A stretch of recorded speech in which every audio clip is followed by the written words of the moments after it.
Assalamualaikum warahmatullahi wabarakatuh. Perkenalkan, nama saya Ella Priani dengan NIM B1123065. Baiklah, di sini saya akan mempresentasikan makalah yang berjudul Tipe Pajak dan Dampak Pemungutan. Yang pertama, pajak langsung dan pajak tidak langsung. Pengertian pajak langsung dan pajak tidak langsung dapat ditinjau dari segi tata usaha negara adalah pajak yang dikenakan berdasarkan surat ketetapan pajak atau bisa disebut sukohir, dan pengenaannya dilakukan secara berkala, misalnya tiap tahun dikenakan pada waktu yang tertentu. Yang B-nya, pajak langsung dan pajak tidak langsung sebagai sumber penerimaan negara. Sumber penerimaan pemerintahan Indonesia pada tahun 1967 sampai 1969 yang terdiri dari penerimaan negara rutin maupun untuk pembangunan. Penerimaan rutin digunakan membelanjai pengeluaran negara seperti gaji pegawai, penerimaan pembangunan untuk membiayai pengeluaran kegiatan pembangunan. Diketahui pada tahun 1967, jumlah penerimaan negara Indonesia berupa penerimaan rutin dan berasal dari pajak langsung sebesar 25%.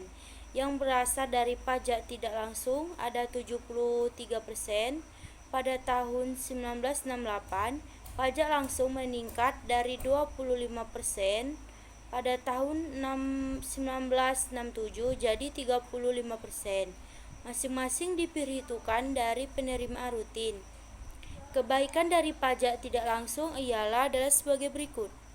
Yang pertama, untuk anggaran pendapatan negara dikatakan hasil lebih stabil jika dibandingkan dengan hasil pemungutan pajak langsung. Yang kedua, orang yang penghasilannya kecil dan suka dikenai pajak pendapatan dapat diikuti sertakan dalam pengumpulan dana yang dikehendaki oleh pemerintahan. Yang ketiga, biaya pemungutan rendah. Yang keempat, teknik pemungutan sederhana.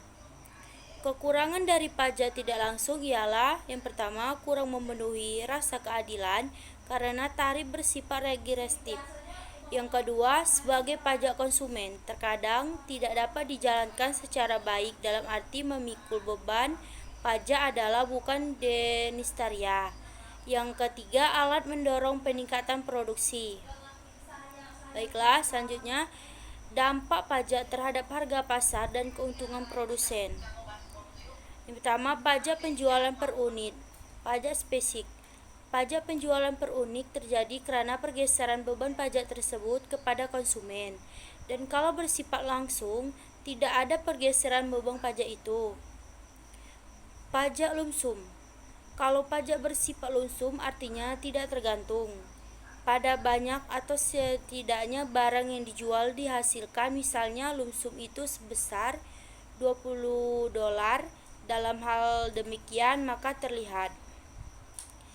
Selanjutnya, kesejahteraan yang hilang karena pajak. Suatu pemungutan pajak akan menimbulkan beban lebih berat dibanding nilai yang dipungut dari kelebihan itu.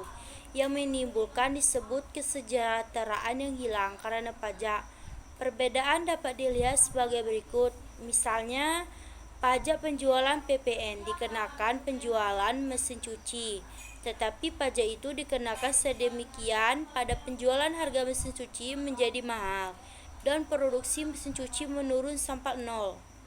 Dalam demikian berarti tidak ada pembiayaan langsung dari suatu pajak sebab tidak ada beban bagi masyarakat akibat pajak tersebut, yaitu tidak ada lagi mesin cuci yang dijual pasar, padahal mesin cuci itu sangat dibutuhkan oleh masyarakat.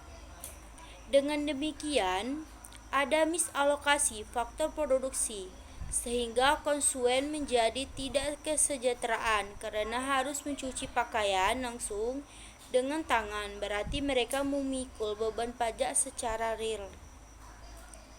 Kesimpulannya, pajak merupakan komponen penting dalam struktur penerimaan negara yang digunakan dalam struktur penerimaan negara untuk kepentingan umum dan membangun negara, serta memiliki dampak signifikan dalam menjaga kepatuhan dan efisiensi administrasi perpajakan. Itulah yang dapat saya sampaikan. Mohon maaf jika ada salah. Saya akhiri. Wassalamualaikum warahmatullahi wabarakatuh.